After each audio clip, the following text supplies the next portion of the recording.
ಮಾತರ್ಮೇ ಮಾತರಿಶ್ವನ್ನ ಪಿತರತುಲಗುರೋ ಭ್ರಾತರಿಷ್ಟಾಪ್ತಬಂಧೋ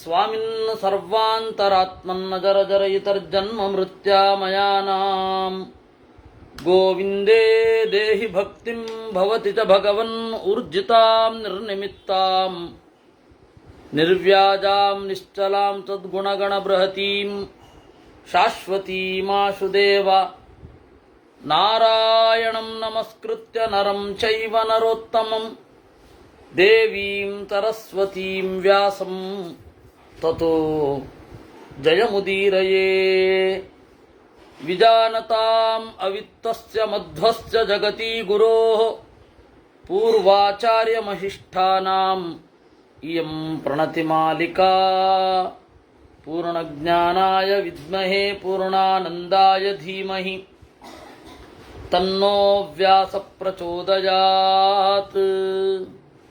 ಯುಧಿಷ್ಠಿರ ಉವಾಚ ಅಧರ್ಮಸ್ಯ ಗತಿರ್ಬ್ರಹ್ಮನ್ ಕಥಿತಾ ವೈ ಮಮಾನಘ ಧರ್ಮಸ್ಯ ಚ ಗತಿಂ ಶ್ರೋತುಂ ಇಚ್ಛಾಮಿ ವದತಾಂ ವರ ಕೃತ್ವಾ ಪಾಪಾನಿ ಕರ್ಮಾಣಿ ಕಥಂ ಯಾಂತಿ ಶುಭಾಂ ಗತಿಂ. ಯುಧಿಷ್ಠಿರ ಕೇಳ್ತಾನೆ ಬೃಹಸ್ಪತ್ಯಾಚಾರ್ಯರನ್ನ, ನೀವು ಅಧರ್ಮದ ದಾರಿಯನ್ನ ಹೇಳಿದ್ರಿ, ಇನ್ನು ಧರ್ಮದ ದಾರಿಯನ್ನ ಕೇಳಲಿಕ್ಕೆ ಇಷ್ಟಪಡ್ತೇನೆ. ಪಾಪಕರ್ಮಗಳನ್ನು ಮಾಡಿಯೂ ಕೂಡ ಒಳ್ಳೆ ಗತಿಗೆ ಹೋಗೋದು ಹೇಗೆ? ಬೃಹಸ್ಪತಿ ಕೃತ್ವಾ ಪಾಪಾನಿ ಕರ್ಮಾಣಿ ಅಧರ್ಮ ವಶಮಾಗತಃ ಮನಸಾ ವಿಪರೀತೇನ ನಿರಯಂ ಪ್ರತಿಪದ್ಯತೆ. ಅಧರ್ಮವಶನಾಗಿ ಪಾಪಕರ್ಮಗಳನ್ನು ಮಾಡಿ ಆ ಪಾಪಕರ್ಮಗಳನ್ನು ಸಮರ್ಥಿಸಿಕೊಳ್ಳುವ ಮನಸ್ಸಿದ್ದವನು ನರಕಕ್ಕೆ ಹೋಗ್ತಾನೆ. ಮೋಹಾತ್ ಅಧರ್ಮಂ ಯಕೃತ್ವಾ ಪುನಃ ಸಮನುತಪ್ಯತೆ ಮನಸ್ಸಮಾಧಿಯುಕ್ತೋ ಹಿ ನಸ ಸೇವೇತ ದುಷ್ಕೃತಂ.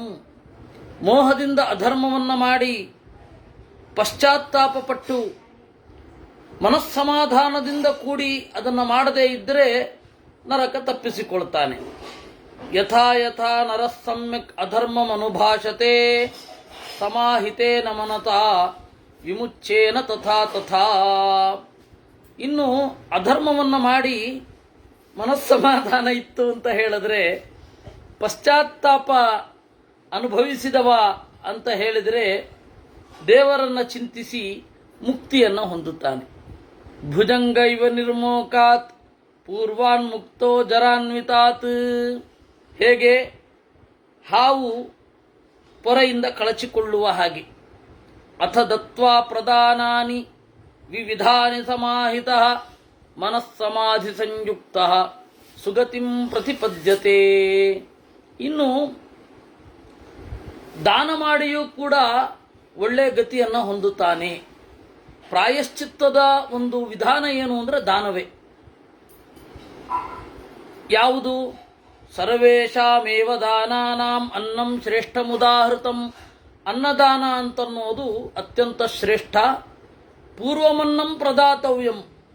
ಮೊದಲು ಅನ್ನವನ್ನು ಕೊಡಬೇಕು. ಯಾಕೆಂದರೆ ಅನ್ನವನ್ನು ಕೊಟ್ಟರೆ ಪ್ರಾಣವನ್ನೇ ಕೊಟ್ಟ ಹಾಗೆ. ಅನ್ನದಲ್ಲಿ ಎಲ್ಲವೂ ನೆಲೆಗೊಂಡಿದೆ. ಅದರಿಂದಾಗಿ ಅನ್ನವೇ ಮಿಗಿಲು.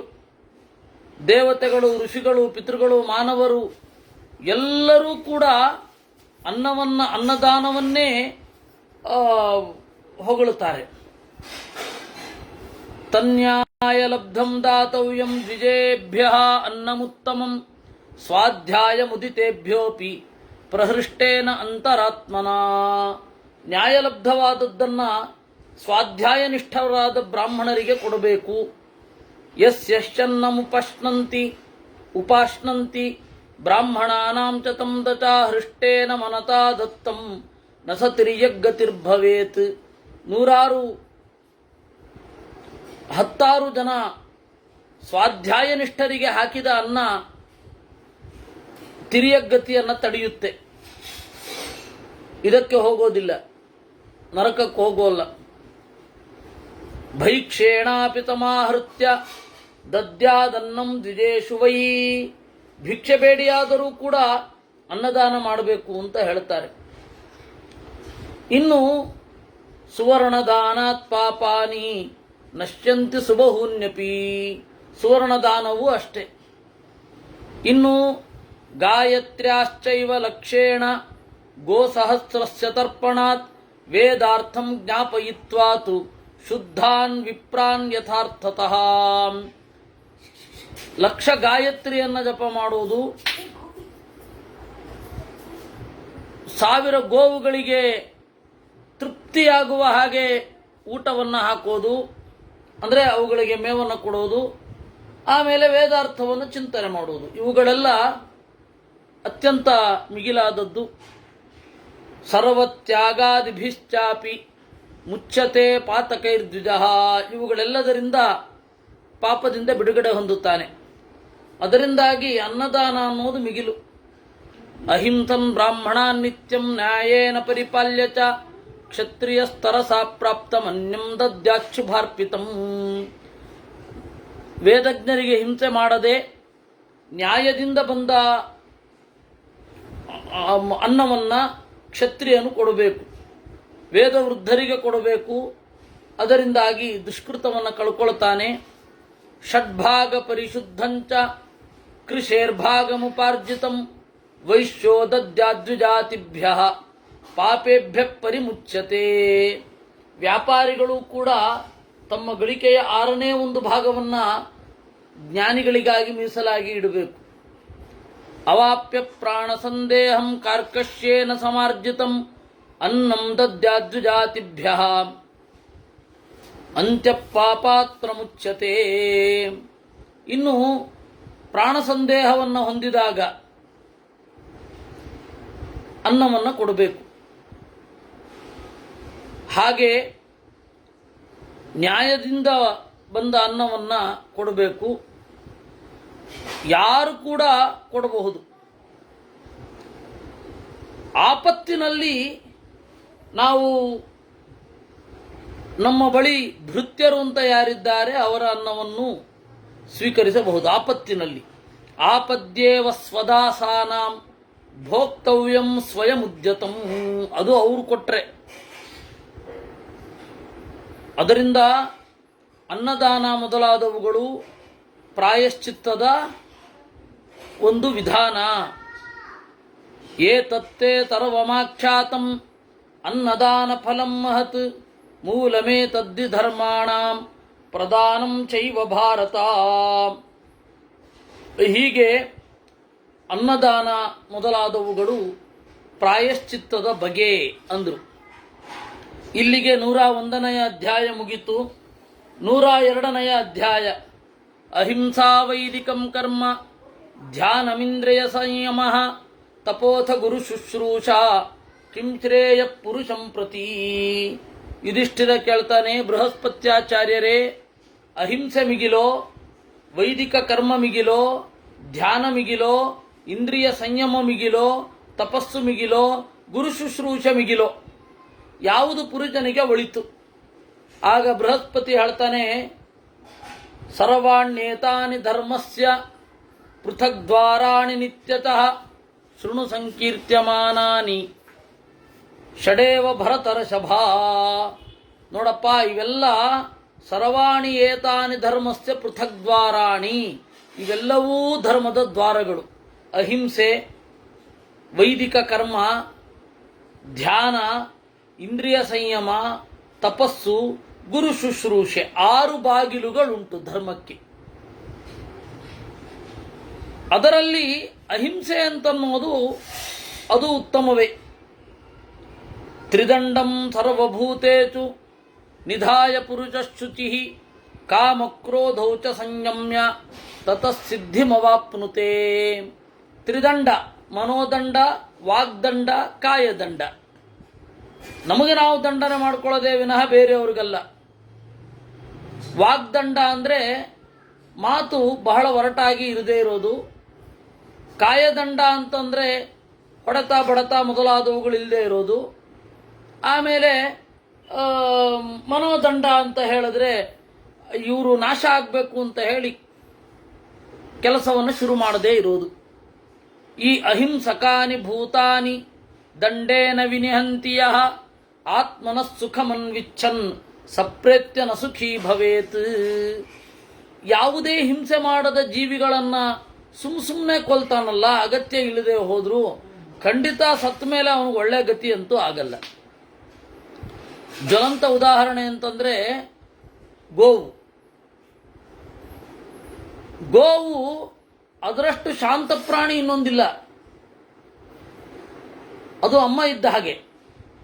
ಆದರೆ ಅದನ್ನು ಕೊಲ್ಲಬೇಕು, ಅದು ಎರಡೇ, meet and milk for 2 M's ಅಂತಾರ ಅದನ್ನು.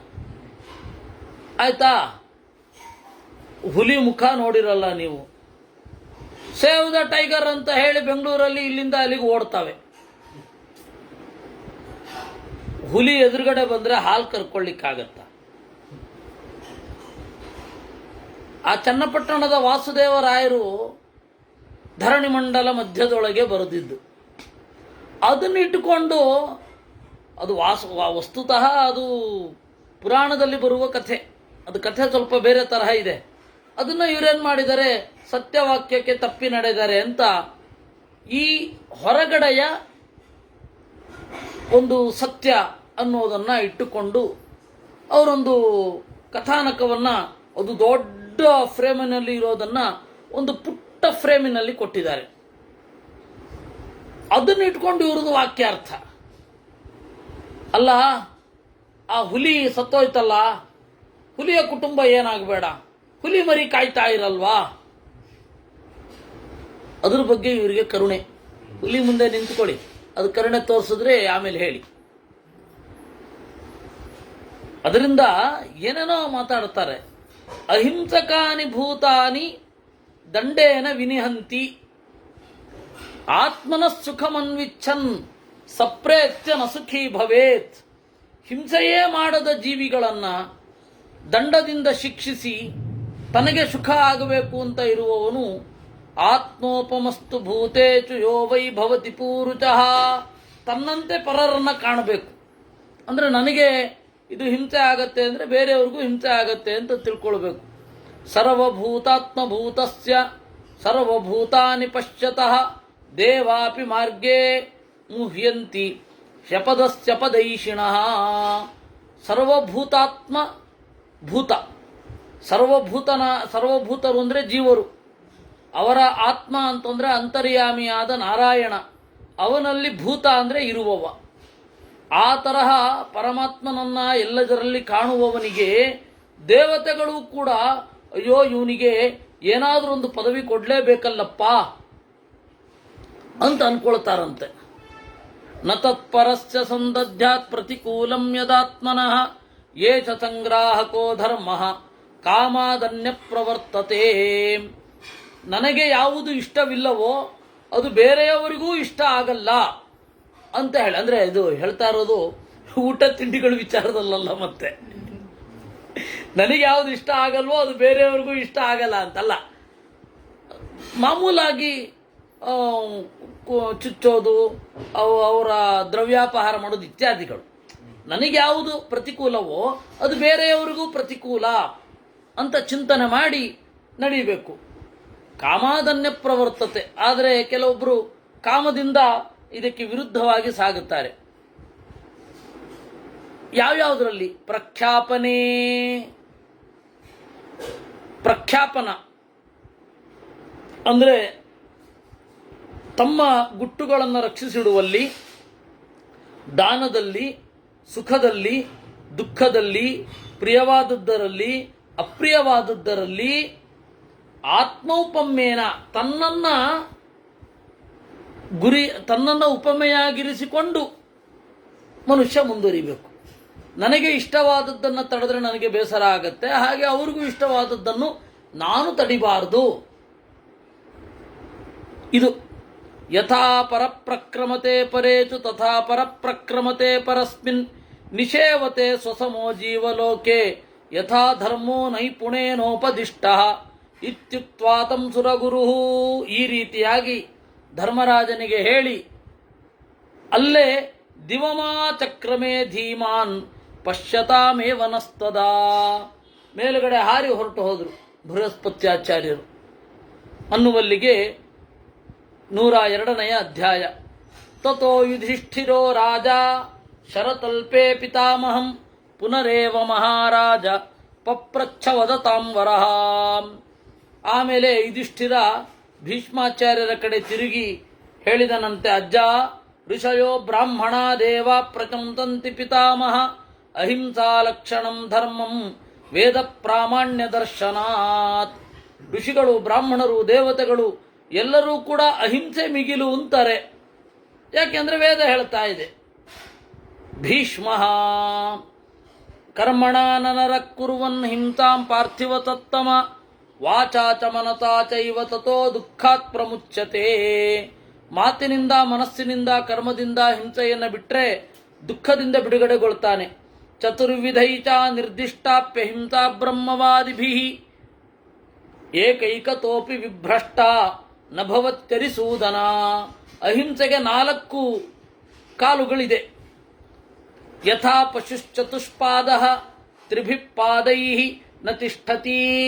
4 ಕಾಲುಗಳಿರುವ ಪ್ರಾಣಿಗಳು 3 ಕಾಲಿನಿಂದ ನಿಂತುಕೊಳ್ಳೋಲ್ಲ. ಆ ರೀತಿ ಒಂದು ಕಡಿಮೆ ಆದರೂ ಅಹಿಂಸೆ ಅಂತ ಅನ್ನಿಸಿಕೊಳ್ಳಲ್ಲ. ಯಥಾ ನಾಗಪದೇನ್ಯಾನಿ ಪದಾನಿ ಪದಗಾಮಿನಾಂ ಸರ್ವಾಣ್ಯೇವ ವಿಲೀಯಂತೆ ಪದಜಾತಾನಿ ಕೌಂಜರೇ. ಎಲ್ಲ ಹೆಜ್ಜೆಗಳು ಕೂಡ ಆನೆಯ ಹೆಜ್ಜೆಯ ಒಳಗೆ. ಯಾಕೆಂದರೆ ಎಲ್ಲರಿಗಿಂತ ದೊಡ್ಡದಾಗಿರೋದು ಆನೆಯ ಹೆಜ್ಜೆ.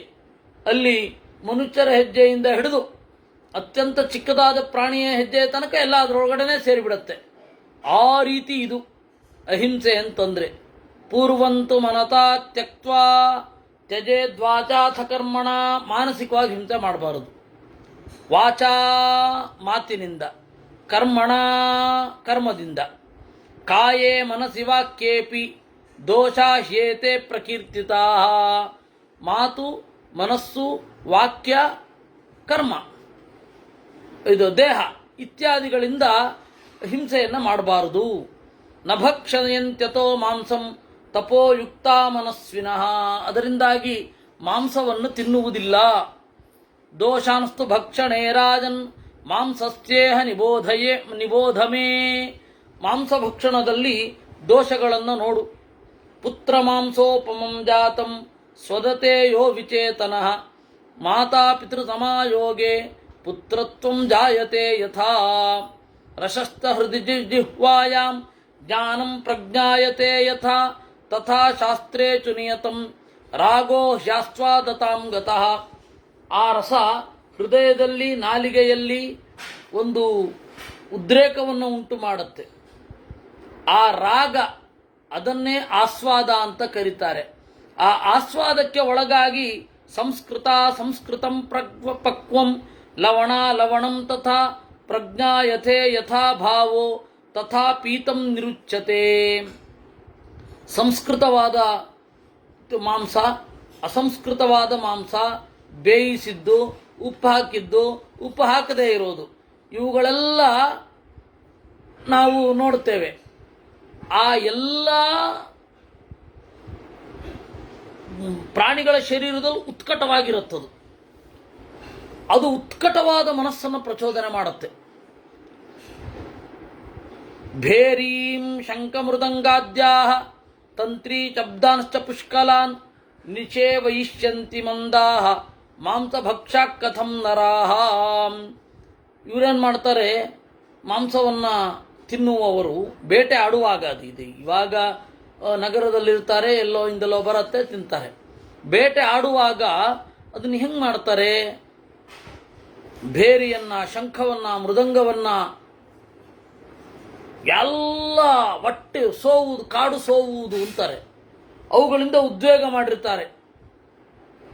ಆ ಉದ್ವೇಗವನ್ನು ಮಾಡಿ ಪ್ರಾಣಿಗಳನ್ನು ಬೇಟೆ ಆಡೋದು ಅಂತಂದರೆ, ಪ್ರಾಣಿಗಳನ್ನು ಹಲವಾರು ಹಂತದಲ್ಲಿ ಮೊದಲು ಅದಕ್ಕೆ ಅನುಮಾನ, ಯಾರೋ ನನ್ನನ್ನು ಹಿಂಬಾಲಿಸ್ತಾ ಇದ್ದಾರೆ ಅಂತ ಹೇಳಿ ಆ ಅನುಮಾನ ಶುರು ಆಗುತ್ತೆ. ಯಾರೋ ನನ್ನನ್ನು ಹಿಂಬಾಲಿಸ್ತಾ ಇದ್ದಾರೆ ಅಂತ ಹೇಳಿ ಅವರು ಗುರುತು ಹತ್ತತ್ತೆ, ಓಡ್ಲಿಕ್ಕೆ ಶುರು ಮಾಡುತ್ತೆ. ಓಡ್ಲಿಕ್ಕೆ ಶುರು ಮಾಡಿದಾಗ ಅದನ್ನು ಹಿಂಬಾಲಿಸಿಕೊಂಡು ಒಂದು 4-5 ದಿನಗಳ ಗಟ್ಟಲೆ ಅದನ್ನು ಹಿಂಬಾಲಿಸ್ಕೊಂಡು ಹೋಗ್ತಾರೆ.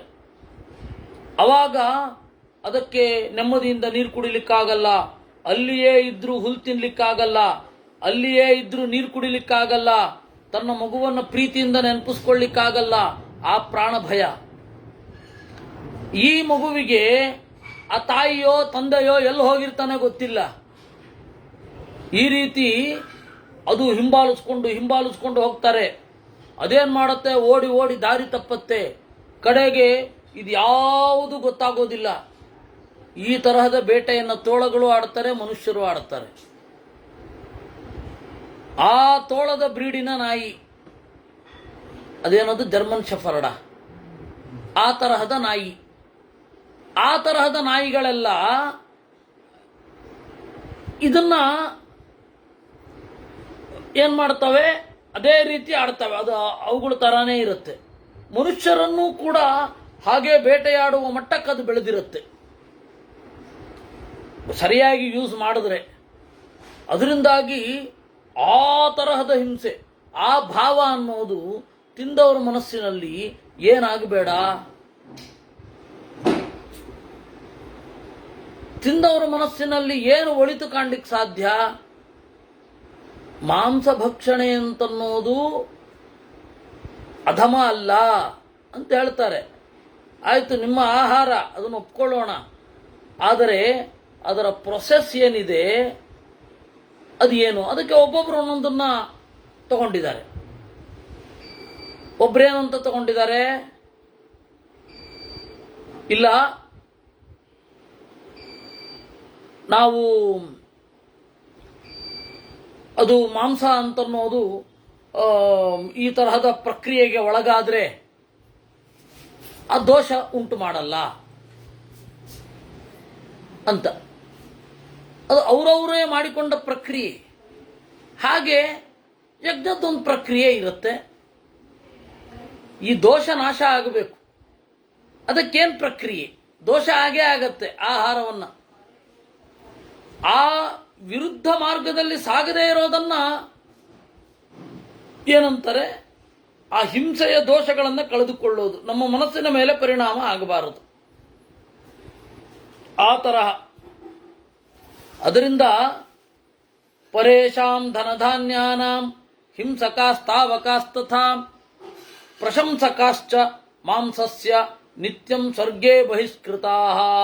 ಅದು ಅನಿವಾರ್ಯ ಅಂತ ಹೇಳಿ ಯಜ್ಞಕ್ಕೆ ಒಪ್ಪಿಸಿ, ಪಿತೃದೇವತೆಗಳಿಗೆ ಒಪ್ಪಿಸಿ ತಿನ್ನೋದು ಬೇರೆ.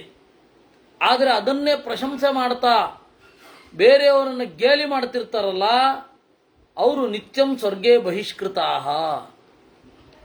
ಅಚಿಂತಿತಂ ಅನಿರ್ದಿಷ್ಟಂ ಅಸಂಕಲ್ಪಿತಮೇವ ಚ ರಸಗೃದ್ಯಾಭಿಭೂತಾ ವೈ ಪ್ರಶಂಸಂತಿ ಫಲಾರ್ಥಿನಃ.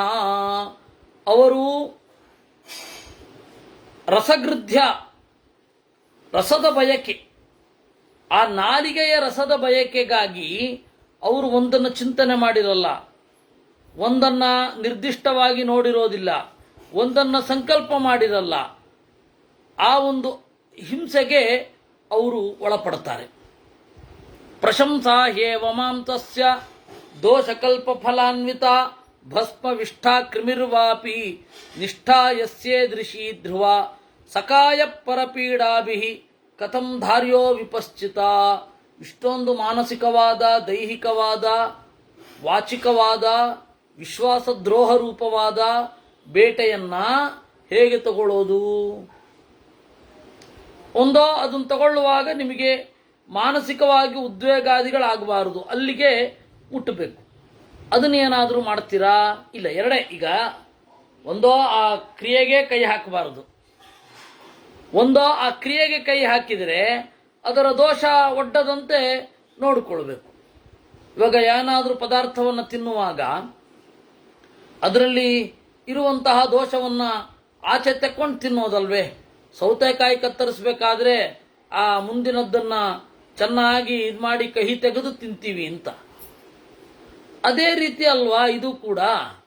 ಆ ಕ್ರಿಯೆ ಯಾವುದು ಅನ್ನೋದ್ರ ಮೇಲೆ ಡಿಪೆಂಡ್. ಅತ್ಯಂತ ಉತ್ತಮ ಏನು ಅಂತ ಹೇಳಿದ್ರೆ ಮರದಿಂದ ಬಿದ್ದದ್ದನ್ನು ತಿನ್ನೋದು. ಸಸ್ಯಾಹಾರ ಉಣ್ಣುವಾಗ ವೈಶ್ವದೇವವನ್ನು ದೇವರಿಗೆ ನೈವೇದ್ಯವನ್ನು ಏನೋ ಮಾಡಿದ ಹಾಗಾಗತ್ತೆ. ಅದರಿಂದಾಗಿ ಈ ಎಲ್ಲ ಸಮಸ್ಯೆಗಳಿರೋದ್ರಿಂದಾಗಿ ಏವಮೇಷ ಮಹಾಭಾಗ ಚತುರ್ಭಿ ಕಾರಣೈ ಸ್ಮೃತ. ಈ 4 ಕಾರಣಗಳಿಂದ ಕಾಯಿಕವಾಗಿ, ವಾಚಿಕವಾಗಿ, ಮಾನಸಿಕವಾಗಿ ಮತ್ತು ಪ್ರಾಣದ ಹಿನ್ನೆಲೆಯಲ್ಲಿ ನಾವು ಮತ್ತೆ ಮಾನಸಿಕವಾದ ಕಾಲುಷ್ಯ ಬೇರೆ, ಈ ಎಲ್ಲ ಕಾರಣಗಳಿಂದಾಗಿ ಮಾಂಸವನ್ನು ತಿನ್ನಬೇಡ ಅಂತ ಹೇಳಿದ್ದು ಅಂತಂದ್ಬಿಟ್ರು. ಇಲ್ಲಿಗೆ 103ನೇ ಅಧ್ಯಾಯ. ಆಗ 104ನೇ ಅಧ್ಯಾಯದಲ್ಲಿ ಕೇಳ್ತಾನೆ, ಅಲ್ಲಪ್ಪ ಅಹಿಂಸಾ ಪರಮೋ ಧರ್ಮ ಅಂತ ಹೇಳಿದ್ದೀರಾ, ಶ್ರಾದ್ದದಲ್ಲಿ ಪಿತೃಗಳಿಗೆ ಮಾಂಸವನ್ನು ಸಮರ್ಪಣೆ ಮಾಡೋದು ಇದೆ, ಅದೇಂಗೆ ವಿರುದ್ಧ ಆಗ್ಲಿಲ್ವಾ? ಶ್ರಾದ್ದ ವಿಧಿಯನ್ನ ಕ್ಷತ್ರಿಯರಿಗೆ ಮಾಂಸದಿಂದ ಯೋಗ್ಯ ಅಂತ, ಬ್ರಾಹ್ಮಣರು ಮಾಂಸ ಯೋಗ್ಯ ಅಲ್ಲ, ಬ್ರಾಹ್ಮಣರು ಮಾಂಸವನ್ನ ಬಳಸೋಲ್ಲ. ಆದರೆ ಕ್ಷತ್ರಿಯರು ಮಾಂಸದಿಂದ ಬ್ರಾಹ್ಮಣ ತರ್ಪಣ ಮಾಡಬಹುದು ಅಂತ. ಅಹತ್ವಾತು ಕುತೋ ಮಾಂಸಂ ಏವಮೇತದ್ವಿರುದ್ಧತೆ. ಮಾಂಸವನ್ನ ತಿನ್ನುವವನಿಗೆ ಇಷ್ಟೊಂದು ದೋಷ ಅಂತ ಹೇಳಿದ್ರೆ ತಿಂದೇ ಇರೋವನಿಗೇನು ಗುಣ ಅದನ್ನು ಹೇಳಿ ನಮಗೆ. ಮಾಂಸ ತಿಂದವನೂ ಕಾಮಾದಿಗಳಿಗೆ ಒಳಗಾಗ್ತಾನೆ, ತಿನ್ನದವನಿಗೂ ಕಾಮ ಇರುತ್ತೆ, ತಿಂದವನಿಗೂ ಲೋಭ ಇರುತ್ತೆ, ತಿನ್ನದವನಿಗೂ ಲೋಭ ಇರುತ್ತೆ. ಏನ್ ಗುಣ? ಹತ್ವಾ ಭಕ್ಷಯತೋ ವಾಪಿ ಪರೇಣಾಪಿ ಹೃತಸ್ಯ ವಾ ಹನ್ಯಾದ್ವಾ ಯಪ್ಪರಸ್ಯಾರ್ಥೆ ಕ್ರೀತ್ವಾ ವಾ ಭಕ್ಷಯೇನ್ನರಹ. ಅಲ್ಲ, ಹಿಂಸೆ ಮಾಡಿಕೊಂಡಿರ್ತಾನೆ, ಅದನ್ನ ಮಾರಾಟ ಮಾಡಿದಾಗ ತಗೊಂಡ್ರೆ ದೋಷ ಇರುತ್ತಾ ಇರಲ್ವಾ? ಏತದಿಚ್ಛಾಮಿ ತತ್ವೇನ ಕಥ್ಯಮಾನಂ ತ್ವಯಾ ನಘ ನಿಶ್ಚಯೇನ ಚಿಕೀರ್ಷಾಮಿ ಧರ್ಮಮೇತಂ ತನಾತನಂ. ಆದ್ದರಿಂದ ಈ ವಿಚಾರದಲ್ಲಿ ವೇದದ ಅಥವಾ ಧರ್ಮದ ನಿಲುವನ್ನು ಹೇಳಿ. ಕಥಮಾಯುರವಾಪ್ನೋತಿ, ಆಯುಷ್ಯ ಹೇಗೆ, ಯಾವ ರೀತಿ ಸತ್ವ, ಕಥಮವ್ಯಂಗತಾಮೇತಿ, ವಿಕಲಾಂಗ ಆಗಬಾರದು. ಲಕ್ಷಣ್ಯೋ ಜಾಯತೆ ಕಥಂ, ಚಲುವನಾಗಬೇಕು. ಈ ಎಲ್ಲ ಒಂದು ಒಳ್ಳೆಯ ಲಕ್ಷಣ ಬರಬೇಕು. ಆ ತರಹ ಬಾಳೋದು ಹೇಗೆ ಅಂತ ಹೇಳಿ. ಇದು ಕಡೆ ಪ್ರಶ್ನೆ. ಮಾಂಸಸ್ಯ ಭಕ್ಷಣಾದ್ರಾಜನ್ ಯೋ ಧರ್ಮ ಕುರು ಪುಂಗವ ತಮ್ಮೇ ಶೃಣು ಯಥಾ ತತ್ವಂ ಯಶ್ಚಾಸ್ಯ ವಿಧಿರುತ್ತಮ. ಮಾಂಸದ ಭಕ್ಷಣೆ ಮಾಡದೇ ಇರೋದ್ರಿಂದಾಗಿ ಬಹಳ ಪುಣ್ಯ. ರೂಪಮವ್ಯಂಗತಾಮಾಯು ಬುದ್ಧಿ ಸತ್ವಂ ಬಲಂ ಸ್ಮೃತಿಂ ಪ್ರಾಪ್ತು ಕಾಮೈರ್ನರೈರ್ಹಿಂಸಾ ವರ್ಜನೀಯ ಕೃತಾತ್ಮಭಿ. ಒಳ್ಳೆ ರೂಪ ಬೇಕು ಅಂದ್ರೆ, ವಿಕಲಾಂಗತೆ ಬರಬಾರದು ಅಂದ್ರೆ, ಆಯುಷ್ಯ ಸಾರ್ಥಕ ಆಗಬೇಕು ಅಂದ್ರೆ, ಬುದ್ಧಿ, ಸತ್ವ, ಬಲ, ನೆನಪಿನ ಶಕ್ತಿ ಮೊದಲಾದವುಗಳೆಲ್ಲ ಚೆನ್ನಾಗಿ ಬರಬೇಕು ಅಂದ್ರೆ ಹಿಂಸೆ ಬಿಡಬೇಕು. ಋಷೀಣಾಂ ತತ್ರ ಸಂವಾದೋ ಬಹುಚಕ್ಕುರು ಪುಂಗವ ಬಭೂವತೆ ಚಾಂತುಮತಂ ಯತ್ತಚ್ಛೃಣು ಯುಧಿಷ್ಠಿರ. ಆ ವಿಚಾರದಲ್ಲಿ ಸಂವಾದವನ್ನು ಹೇಳ್ತೇನೆ ಕೇಳು. ಯೋ ಯಜೇದಶ್ವಮೇಧೇನ ಮಾಸಿ ಯತೌರತಃ ವರ್ಜಯೇನ್ ಮಧುಮಾಂಸಂಚ ಸಮಮೇತದ್ಯುಧಿಷ್ಠಿರ. ಅಶ್ವಮೇಧವನ್ನು ಮಾಡೋದು ಒಂದೇ, ಮಧುಮಾಂಸಗಳನ್ನು ಬಿಡೋದು ಒಂದೇ. ಸಪ್ತರಚಯೋ ವಾಲಖಿಲ್ಯಾ ಮಧ್ಯ ಸಪ್ತರಚಯೋ ವಾಲಖಿಲ್ಯಾ ತಥೈವ ಚ ಮರೀಚಿಪಾ ಮಾಂಸಸ್ಯ ಭಕ್ಷಣಂ ರಾಜನ್ ಪ್ರಶಂಸಂತಿ ಮನೀಷಿಣಃ. ಸಪ್ತರ್ಷಿಗಳು ಮತ್ತೆ ವಾಲಖಿಲ್ಯಲೆಂಬ ಋಷಿಗಳು, ಮರೀಚಿಪರು ಕೇವಲ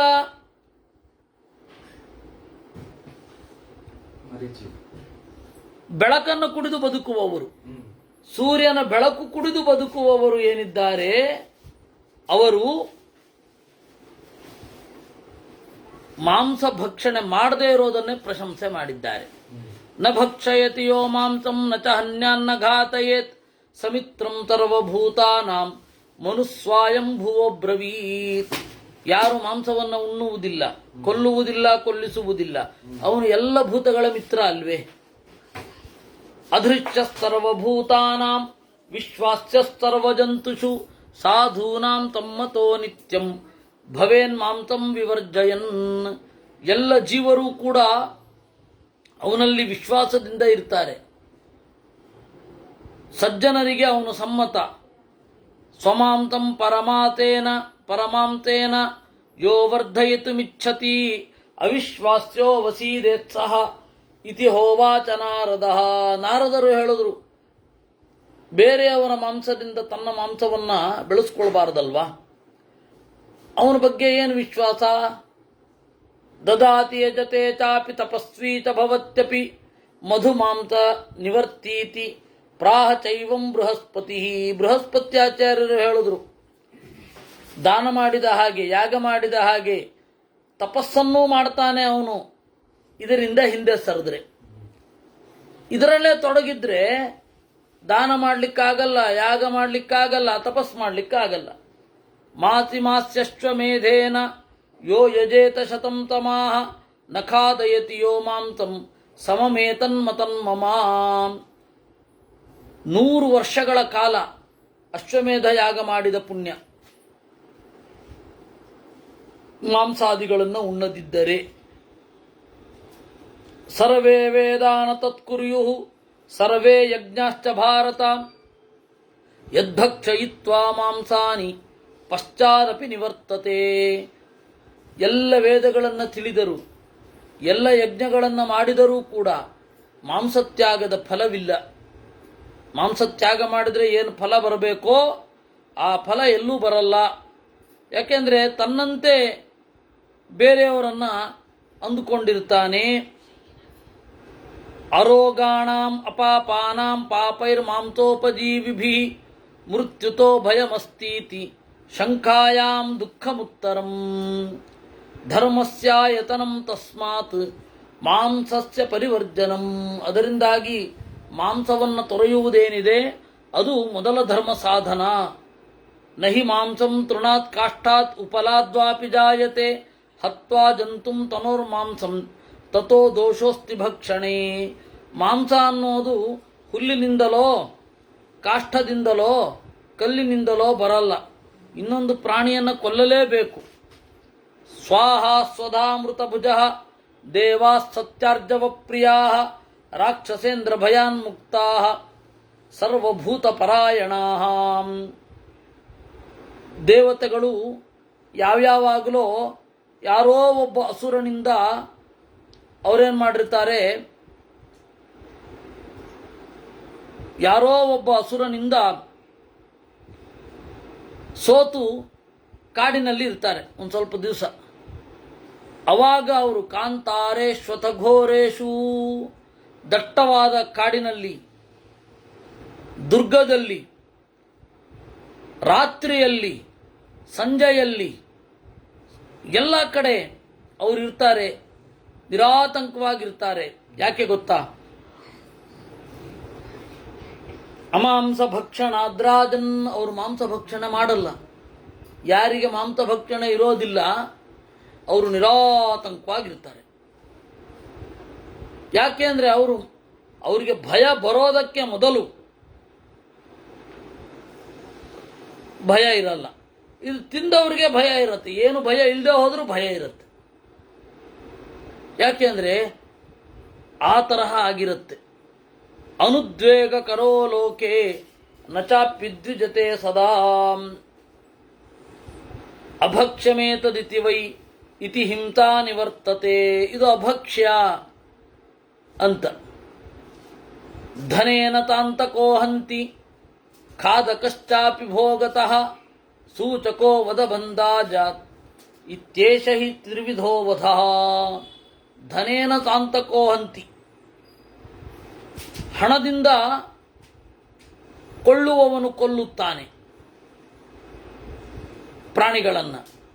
ಖಾದಕಶ್ಚಾಪಿ ಭೋಗತಃ, ಉಣ್ಣುವವನು ಭೋಗದಿಂದ ಕೊಲ್ಲುತ್ತಾನೆ. ಸೂಚಕೋ ವದಬಂಧಾಚ್ಚ, ಆ ಪ್ರಾಣಿಗಳ ಮಾಹಿತಿ ಕೊಡ್ಲಿಕ್ಕೆ ಒಬ್ಬರನ್ನ ಇಟ್ಕೊಂಡಿರ್ತಾರೆ, ಬೇಟೆಗಾರರು.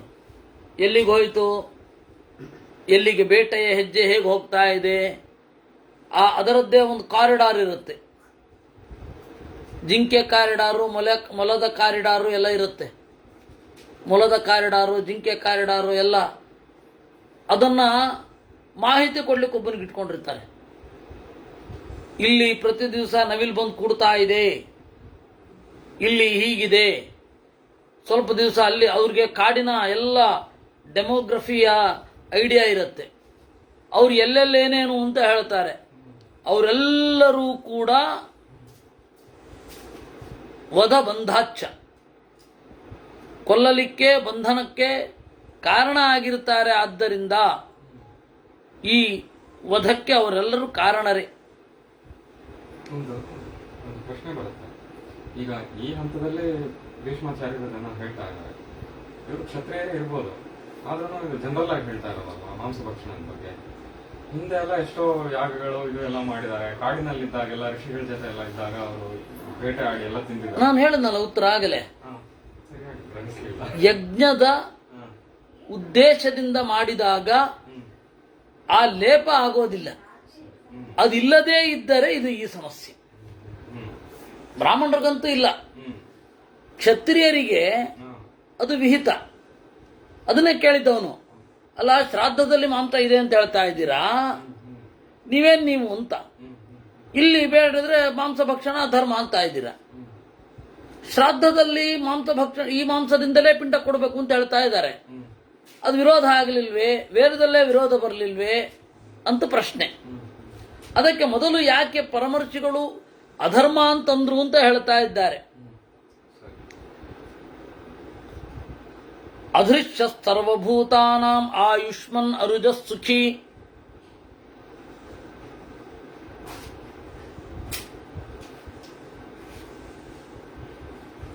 ಅಹಿಂಸಾ ಪರಮೋ ಧರ್ಮ ಅಂತೇನಿದೆ, ಅದು ಇವರೆಲ್ಲ ಬಳಸ್ತಾ ಇರೋದು ಮನುಸ್ಮೃತಿಯದ್ದು. ಇಲ್ಲಿ ಇದೇನಿದೆ ಅಂತಂದ್ರೆ ಅಹಿಂಸಾ ಪರಮೋ ಧರ್ಮ ಅಂತನ್ನೋದು ಅವನ ಪ್ರಶ್ನೆಯಲ್ಲಿ ಬರುತ್ತೆ. ಇತ್ಯುಕ್ತಂ ಬಹುಶಸ್ತ್ವಯ ಅಂತ. ಅದರಿಂದಾಗಿ ಶ್ರಾದ್ದೇಶು ಚ ಭವಾನಾಹ ಪಿತೃಣಾಂ ಮಾಂಸಮೀಪ್ಸಿತಂ ಅಂತ. ಅದು ಇಲ್ಲಿ ಬೇರೆ, ಅಲ್ಲಿ ಮನುಸ್ಮೃತಿಯಲ್ಲಿ ಬೇರೆ. ಮನುಸ್ಮೃತಿಯಲ್ಲಿರೋದು ಸ್ವಲ್ಪ ಬೇರೆ ರೀತಿ. ಅದರಿಂದಾಗಿ ಅದೆರಡನ್ನೂ ಅಹಿಂಸಾ ಪರಮೋ ಧರ್ಮ, ಅಹಿಂಸಾ ಪರಮಂ ತಪಃ, ಅಹಿಂಸಾ ಪರಮಂ ಸತ್ಯಂ, ತಥೋ ಧರ್ಮ ಪ್ರವರ್ತತೆ ಅಂತ ಇಲ್ಲಿರುವ ಶ್ಲೋಕ. ಇಲ್ಲಿರೋ ಶ್ಲೋಕ ಮತ್ತು ಅವರು ಅಲ್ಲಿರೋ ಶ್ಲೋಕ ಎರಡು ಬೇರೆ ಬೇರೆ ಇರಲಿ. ಅದರಿಂದಾಗಿ ಅವನೇನ್ ಮಾಡ್ತಾ ಇದ್ದಾನೆ, ಯ ಇಚ್ಛೇತ್ ಪುರುಷೋತ್ಯಂತಂ ಋಷಿಭಿ ಸಂಚಯಂ ಪೃಷ್ಟೋ ವಸುಶ್ಚೇದಿಪತಿ ಪುರಾ. ಋಷಿಗಳು ಸಂಶಯವನ್ನ ಕೇಳಿದ್ರು. ಬಹಳ ಹಿಂದೆ ಮೋಕ್ಷ ಧರ್ಮ ಪರ್ವದಲ್ಲಿ ಬಂದಿತ್ತು. ಏನಂತ, ವಸುರಾಜ ಇದ್ದ, ಚೇದಿ ದೇಶದ ಒಡೆಯ. ದೇವತೆಗಳಿಗೂ ಋಷಿಗಳಿಗೂ ಪ್ರಾಣಿ ಬಲಿ ಕೊಡಬೇಕಾ ಕೊಡಬಾರದಾ ಅಂತ. ಅದಕ್ಕೆ ಕೊಡಬೇಕು ಅಂತ ದೇವತೆಗಳು, ಕೊಡಬಾರದು ಅಂತ ಹೇಳಿ ಋಷಿಗಳು ನಿರ್ಣಯಕ್ಕೆ ಉಪರಿಚರ ವಸುವಿನ ಹತ್ತಿರ ಬಂದರು. ಉಪರಿಚರ ವಸು ಏನು ಮಾಡಿದ, ಅಧಿಕಾರ ಭೇದೇನ ಅದು ತೀರ್ಮಾನ ಆಗತ್ತೆ ಅಂತ ಹೇಳಬೇಕಿತ್ತು. ಇವನೇನ್ ಮಾಡಿಬಿಟ್ಟ, ಇಲ್ಲ ಪ್ರಾಣಿ ಬಲಿ ವಿಹಿತ ಅಂತಂದ. ಅದರಿಂದಾಗಿ ಶಾಪ ಕೊಟ್ಟರು. ಅದನ್ನು ನೆನಪಿಸಿಕೊ ಅಂತಾರೆ. ಅಂದ್ರೆ ಅಧಿಕಾರಿ ಭೇದದಿಂದ ಇದನ್ನೆಲ್ಲ ಕೂಡಿಸ್ಲಿಕ್ಕೆ ಬರುತ್ತೆ. ನೀವು ಆಗಲೇ ಕೇಳಿದ ಪ್ರಶ್ನೆಗೆ ಇದೇ ಉತ್ತರ.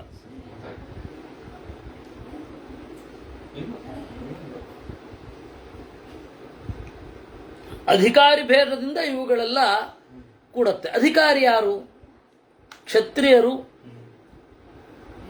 ಮಾಂಸವನ್ನ ಯಜ್ಞದಲ್ಲಿ ದೇವರಿಗೆ ಅರ್ಪಣೆ ಮಾಡಬಹುದು, ಶ್ರಾದ್ದದಲ್ಲಿ ದೇವರಿಗೆ ಅರ್ಪಣೆ ಮಾಡಬಹುದು, ಬ್ರಾಹ್ಮಣರಿಗಿಲ್ಲ. ಅದರಿಂದಾಗಿ ಅವನು ಏನು ಹೇಳಬೇಕಿತ್ತು? ನೀವು ನನ್ನ ಹತ್ರ ಕೇಳ್ತಾ ಇದ್ದೀರಾ, ನೀವಿಬ್ರು ಬೇರೆ ಬೇರೆ ಅಧಿಕಾರಿಗಳು, ಋಷಿಗಳಿಗೆ ಇಲ್ಲ, ಸರಿ. ಬ್ರಾಹ್ಮಣ ಇದು ದೇವತೆಗಳಿಗೆ ಇದೆ. ಮತ್ತೆ ದೇವತೆಗಳು ಸರ್ವಭಕ್ಷಕರು. ಯಾಕೆ ಗೊತ್ತಾ? ಎಲ್ಲರ ಒಳಗಡೆ ಇದ್ದಾರೆ ಅವರು. ಮಾಂಸಾಹಾರಿಗಳ ಒಳಗಡೆಯೂ ಇದ್ದಾರೆ, ಸಸ್ಯಾಹಾರಿಗಳ ಒಳಗಡೆಯೂ ಇದ್ದಾರೆ. ನಿಮಗೆ ಎರಡೂ ತರಹದ ಭೋಗ ಇದೆ ಅಂತ ಸ್ವರೂಪವನ್ನು ಸ್ಪಷ್ಟವಾಗಿ ನಿಷ್ಕರ್ಷೆ ಮಾಡಬೇಕಿತ್ತು, ಅವನು ಮಾಡಲಿಲ್ಲ. ಈ ತರಹದ ಅಜ್ಞಾನ ಅಥವಾ ಅದನ್ನು ಸ್ಪಷ್ಟವಾಗಿ ಗುರುತಿಸದೇ ಇರೋದು, ಆ ಕಾರಣದಿಂದ ಅವನಿಗೆ ಶಾಪ ಬಂದಿದ್ದು. ನೋಡಿ, ಅವನಂಥವನು ಕೂಡ ಮಾಂಸಭಕ್ಷವನ್ನು ಸಮರ್ಥನೆ ಮಾಡಿದ ಕೆಳಗಡೆ ಇಳಿದ ಅಂತ ಇದು ಅರ್ಥವಾದ. ಅವನು ಉಪರಿಚರ ವಸೂಯನ್ನು ಮಾಡಿದ, ಋಷಿಗಳ ಶಾಪಕ್ಕೊಳಗಾಗಿ ಅವನು ನೆಲದ ಮೇಲೆ ನಡೀತಾ ಇದ್ದ, ಅಂದ್ರೆ ನೆಲಕ್ಕೆ ತಾಗ್ತಾ ಇರಲಿಲ್ಲ ಅವನ ಕಾಲು, ಅಂಥವ್ನು ನೆಲಕ್ಕೆ ತಾಗಲಿಕ್ಕೆ ಶುರು ಆಯಿತು. ಇದು ಅರ್ಥವಾದ ಅಂತ ಹೇಳ್ತಾರೆ. ಅಗಸ್ತ್ಯರು ಮಾಂಸವನ್ನ ಅವರೇನು ಮಾಡಿದ್ರು? ಪ್ರಜೆಗಳ ಹಿತಕ್ಕಾಗಿ ಉಂಡರು ಅಷ್ಟೇ. ಅದೇ ವಾತಾಪಿ ಮತ್ತೆ ಇಲ್ವಲರದ್ದು, ರಾಗದಿಂದ ತಗೊಳ್ಳಿಲ್ಲ. ಕ್ರಿಯಾ ಹ್ಯೇವ ನಹೀಯಂತೆ ಪಿತೃದೈವತ ಸಂಶ್ರಿತಾ ಪ್ರೀಯಂತೆ ಪಿತರಶ್ಚೈವ ನ್ಯಾಯತೋ ಮಾಂಸತರ್ಪಿತಾ. ದೇವತೋದ್ದೇಶವಾಗಿ ಮಾಡಿದರೆ ಅದು ಲೇಪ ಆಗಲ್ಲ. ಅದು ನಿನ್ನ ಪ್ರಶ್ನೆಗೆ ಉತ್ತರ ಧರ್ಮರಾಜ. ದೇವತೆಗಳನ್ನು ಉದ್ದೇಶವಾಗಿಟ್ಟುಕೊಂಡು ಮಾಡಿದರೆ ಶಾಸ್ತ್ರದ ಪರ್ಮಿಷನ್ ಯಾರಿಗಿದೆ ಅವ್ರಿಗೆ ದೋಷ ಇಲ್ಲ. ವೇದಕ್ಕೆ, ಮಹಾಭಾರತಕ್ಕೆ ಎಲ್ಲರೂ ಅಧಿಕಾರಿಗಳು. ಮಾಂಸಾಹಾರಿಗಳು ಅಧಿಕಾರಿಗಳು, ಮಾಂಸಾಹಾರಿಗಳಲ್ಲದವರು ಅಧಿಕಾರಿಗಳು. ಮಾಂಸಾಹಾರಿಗಳು ಮಾಂಸಾಹಾರದಿಂದ ದೇವರನ್ನು ಪೂಜಿಸ್ತಾರೆ, ಸಸ್ಯಾಹಾರಿಗಳು ಸಸ್ಯಾಹಾರದಿಂದ ದೇವರನ್ನು ಪೂಜಿಸ್ತಾರೆ. ಇಲ್ಲಿ ಹೇಳ್ತಾ ಇರೋದು ನೈವೇದ್ಯ ಮಾಡದೆ, ದೇವರಿಗೆ ಸಮರ್ಪಣೆ ಮಾಡದೆ, ಯಾಗ ಯಜ್ಞಾದಿಗಳಲ್ಲಿ ಬಳಸದೆ ಕೇವಲ ಮಾಂಸಾಹಾರವನ್ನು ತಿನ್ನಲಿಕ್ಕಿಲ್ಲ ಅಂತ. ಅದೇ ನಿಯಮ ಸಸ್ಯಾಹಾರಕ್ಕೂ ಅಪ್ಲೈ ಆಗುತ್ತೆ ವಾಸ್ತವವಾಗಿ. ಆದ್ರೆ ಅದಕ್ಕೆ ಅವನು ಕೇಳಲಿಲ್ಲ ಅಷ್ಟೆ. ಯಾಕೆ ಅಂದ್ರೆ ಸಸ್ಯಾಹಾರ ಮಾಡುವವರು ಅವರು ತಗೊಳ್ತಾರೆ. ಈಗಿನ ತರಹ ಅಲ್ವಲ್ಲ. ಅವಾಗ ಸಸ್ಯಾಹಾರ ತಗೊಳ್ಳುವವರೆಲ್ಲ ದೇವರಿಗೆ ಸಮರ್ಪಣೆ ಮಾಡ್ತಾನೆ ಇರ್ತಿದ್ರು. ಮಾಂಸಾಹಾರದ ಡೌಟು. ಯಾಕೆಂದ್ರೆ ರಾಕ್ಷಸರು ಇರ್ತಾ ಇದ್ರು, ಪಿಶಾಚಗಳಿರ್ತಾ ಇದ್ವು, ವಂಗಾವಗಧರು ನರಮಾಂಸ ಭಕ್ಷಕರು ಇರ್ತಾ ಇದ್ರು. ಅವರೆಲ್ಲರೂ ಮಾಂಸಭಕ್ಷಣೆ ಮಾಡ್ತಾ ಇದ್ರು, ಆದರೆ ದೇವರ ಸಮರ್ಪಣೆ ಮಾಡ್ತಾ ಇರಲಿಲ್ಲ. ಅಂಥವರಿಗೆ ಇದು ಮಾಂಸಭಕ್ಷಣೆಯ ದೋಷವನ್ನು ಹೇಳ್ತಾ ಇರೋದು. ಅದರಿಂದ ಒಟ್ಟು ತಾತ್ಪರ್ಯ ಏನು ಅಂದ್ರೆ, ಮಹಾಭಾರತ ಯಾರ ವಿರುದ್ಧವೂ ಇಲ್ಲ, ಮಾಂಸಾಹಾರದ ವಿರುದ್ಧವೂ ಇಲ್ಲ, ಸಸ್ಯಾಹಾರದ ಪರವಾಗೂ ಇಲ್ಲ. ದುಷ್ಟರು ಎರಡೂ ಕಡೆ ಇರಬಹುದು, ಸಜ್ಜನರು ಎರಡೂ ಕಡೆ ಇರಬಹುದು. ಮಾಂಸಾಹಾರಿಗಳಲ್ಲಿಯೂ ಸಜ್ಜನರು ಇರಬಹುದು, ದುಷ್ಟರಿರಬಹುದು. ಹಾಗೆ ಸಸ್ಯಾಹಾರದಲ್ಲಿಯೂ ದುರ್ಜನರು ಸಜ್ಜನರು ಅಂತ ಇರಬಹುದು. ಉದ್ದೇಶ ಏನು ಹಾಗಾದ್ರೆ? ತಾತ್ಪರ್ಯ ಏನು ಅಂತಂದ್ರೆ ದೇವರಿಗೆ ಸಮರ್ಪಣೆ ಮಾಡೋದು ಉದ್ದೇಶ ಅಷ್ಟೆ. ಎಷ್ಟು ವರ್ಚತಂ ಪೂರ್ಣಂ. ಧರ್ಮವ್ಯಾಧ ಅವನು ಯಜ್ಞಕ್ಕೋಸ್ಕರ ಅಂತ ಏನು ಮಾಂಸ ಮಾಡ್ತಾ ಇದ್ದಲ್ಲ, ಅಲ್ಲ, ಒಳಗಡೆಯಿಂದ ದೇವರ ಸಮರ್ಪಣೆ ಮಾಡ್ತಾ ಇದ್ದ ಅಂತ ಅವರು ಅದನ್ನ ಹೇಳಿದ್ದು. ಹೌದು, ಅಲ್ಲಿ ಹೇಳಿದ್ದಾರೆ. ಆದ್ರೆ ಕೊಳ್ಳುವವರು, ಅದೇ ಕೊಳ್ಳುವವ್ರಿಗೆ ಸಂಬಂಧ ಇಲ್ಲ. ಅದು ಒಬ್ಬ ಹಾಗೆ ಬಳಸ್ತಾನೆ, ಇನ್ನೊಬ್ಬ ಹಾಗೆ ಬಳಸಲ್ಲ ಅಂದ್ರೆ ಅವನು ಏನ್ ಮಾಡ್ಲಿಕ್ಕಾತ? ಅವನು ಎಲ್ಲರಿಗೂ ಉಪದೇಶ ಮಾಡ್ಲಿಕ್ಕಾತ? ಇವತ್ತು ದರ್ಶನೋದಯ ಅಂತ ಒಂದು ಗ್ರಂಥದ ಚಿಂತನೆ ಮಾಡ್ತಾ ಇದ್ವಿ ನಾವು ಮತ್ತೆ ಕೆಲವರೆಲ್ಲ. ಅದರಲ್ಲಿ ಇದೇ ಪ್ರಶ್ನೆ ಬಂದದ್ದು. ಶೂನ್ಯ ಏನಿದೆ, ಶೂನ್ಯ ತತ್ವ, ಅದರಲ್ಲಿಯೂ ಆಗ್ರಹ ಇರಬಾರದು ಅಂತ. ಏನು ಆಗ್ರಹ ಇರೋದು? ಅಯ್ಯೋ, ಶೂನ್ಯವನ್ನು ನಾನು ಅರ್ಥ ಮಾಡಿಕೊಂಡು ಸುಖದ ಕಡೆಗೆ ಸಾಕ್ತಾ ಇದ್ದೇನೆ, ಪಾಪ ಈ ಹುಡುಗ ಶೂನ್ಯದ ಬಗ್ಗೆ ಕಾಳಜಿಯೇ ಇಲ್ಲದೆ ದುಃಖಕ್ಕೆ ಈಡಾಗ್ತಾ ಇದ್ದಾನೆ ಅಂತ ಹೇಳಿ ಕರುಣೆ ತೋರಿಸೋ ಅಗತ್ಯ ಏನೂ ಇಲ್ಲ ಅಂತ ಬುದ್ಧನಿಗೆ ಹೇಳ್ತಾರೆ, ಬುದ್ಧ ಹೇಳ್ತಾನೆ. ಅದರಿಂದಾಗಿ ಕಾರುಣ್ಯದಿಂದ ಬೌದ್ಧ ಮತ ಹೊರಟಿದ್ದು ಅಂತ ಅಲ್ಲ. Factually compassion is not a religion. Or compassion ಅಂತನ್ನೋದು ಅದು ಪ್ರಾಕ್ಟಿಕಲ್ ಆಗಿಯೂ ಇರಬೇಕಾಗಿಲ್ಲ. ಕಂಪ್ಯಾಷನ್ ಅಂತನ್ನೋದು ಭಗವದ್ಗೀತೆಯ ಗುರಿಯೂ ಅಲ್ಲ. ಅದು ಗಾಂಧಿ ಹೇಳಿದ್ದಾಗಿರಬಹುದು, ವೆಬರ್ ಹೇಳಿದ ಆ ರೀತಿ ಇರಬಹುದು. ಆದರೆ ವಾಸ್ತವ ಅಲ್ಲ. ಹೀಗಾಗಿ ಧರ್ಮವ್ಯಾಧನದ್ದು ಕೆಲವೊಂದು ಸಮಸ್ಯೆಗಳಿತ್ತು. ಅದು ಯಾಕೆ ಗೀತೆಯ ತರಹ ಮಾನ್ಯ ಆಗಲಿಲ್ಲ ಧರ್ಮವ್ಯಾಧನ ಮಾತು ಅಂದರೆ, ಅದರಲ್ಲಿ ನಾನು ಹೀಗಿದ್ದೇನಲ್ಲ ಅಂತ ಒಂದು ಸಣ್ಣ ಸಮರ್ಥನೆಯೂ ಇತ್ತು. ಈಗ ವಿದುರ ನೀತಿ ಮತ್ತೆ ಗೀತೆ ಎರಡೂ ಬಂದಾಗ, ತೂಕಕ್ಕೆ ಹಾಕಿದಾಗ, ನೀವು ವಿದುರ ನೀತಿಗೂ ಗೀತೆಗೂ ಒಂದು ಸಣ್ಣ ವ್ಯತ್ಯಾಸ ಬಂದಾಗ ಯಾವುದರ ಪರ ವಹಿಸ್ತೀರಾ? ಗೀತೆಯ ಪರ, ವಿದುರ ನೀತಿಯ ಪರ ಅಲ್ಲ. ಇದೆ ಸ್ವಲ್ಪ ಇದೆ. ಅಲ್ಲಿ ದೇವರಿಗಿಂತ ಹೆಚ್ಚು ರಾಷ್ಟ್ರ ನೀತಿ ವಿದುರ ನೀತಿಯಲ್ಲಿ, ರಾಜ್ಯ ರಾಜ ನೀತಿ, ದೇವರ ಅರಿವು ಕಡಿಮೆ ವಿದುರ ನೀತಿಯಲ್ಲಿ. ಹೀಗಾಗಿ ಯಾವುದರ ಪರ ವಾಲ್ತೀರ ನೀವು? ಗೀತೆಯ ಪರ. ನೀವು ಸರಿಯಾಗಿ ವಿದುರ ನೀತಿಯನ್ನು ನೋಡಿ. ನಮ್ಮಲ್ಲಿ ಏನು ಮಾಡ್ಬಿಡ್ತಾರೆ, ವಿದುರ ನೀತಿ ಉಪನ್ಯಾಸ ಅಂತ. ವಿದುರ ನೀತಿ ಉಪನ್ಯಾಸ ಮಾಡುವಾಗ ಅವ್ರ ಗಮನಕ್ಕೆ ಬಂದಿಲ್ವೋ, ಹೇಳಲಿಲ್ವೋ, ವಿದುರ ನೀತಿ ಸರ್ವೋಚ್ಚ ಗ್ರಂಥ ಅಂತ ಆಚಾರ್ಯರು ಹೇಳ್ತಾರೆ. ಅಲ್ಲ, ಅದು ಐಹಿಕವಾಗಿ ಸುಖಕ್ಕೆ ಕಾರಣ ಏನು ಅಂತ ಹೇಳ್ತಾ ಇದೆ ಅಷ್ಟೇ. ಅದು ಅಂತ ಈ ಲೋಕದಲ್ಲಿ ಸುಖವಾಗಿರ್ಬೇಕಾದ್ರೆ ಯಾವ ನೀತಿಯನ್ನು ಅನುಸರಿಸಬೇಕು? ಭಗವದ್ಗೀತೆ ಹಾಗಲ್ಲ. ಭಗವದ್ಗೀತೆ ಎತ್ತರ ಏನು ಇದೆ, ಆ ವಿದುರ ನೀತಿಗಿಂತ 2 ಮಜಲು ಕೆಳಗಡೆ ಇದೆ ಧರ್ಮವ್ಯಾಧನ. ಯಾಕೆ ಅಂದ್ರೆ ಧರ್ಮವ್ಯಾಧ ಅವನಿಗೆ ಜಾತಿ ಸ್ಮೃತಿ ಇರಬಹುದು, ಎಲ್ಲ ಇದೆ, ಆದರೆ ಎಲ್ಲವನ್ನ ಅದೇ ದೃಷ್ಟಿಕೋನದಲ್ಲಿ ನೋಡ್ತಾನೆ. ಅದಕ್ಕೆ ಅದನ್ನ ಧರ್ಮವ್ಯಾಧನ ಒಂದು ಚಿಂತನೆಯಿಂದ ಯಾರು ಒಬ್ಬರು ಒಂದು ಕೋಟ್ ಮಾಡಲ್ಲ. ಯಾಕೆ ಅಂದ್ರೆ ಅದು ಸ್ವಲ್ಪ ಬಯಾಸ್ಡ್.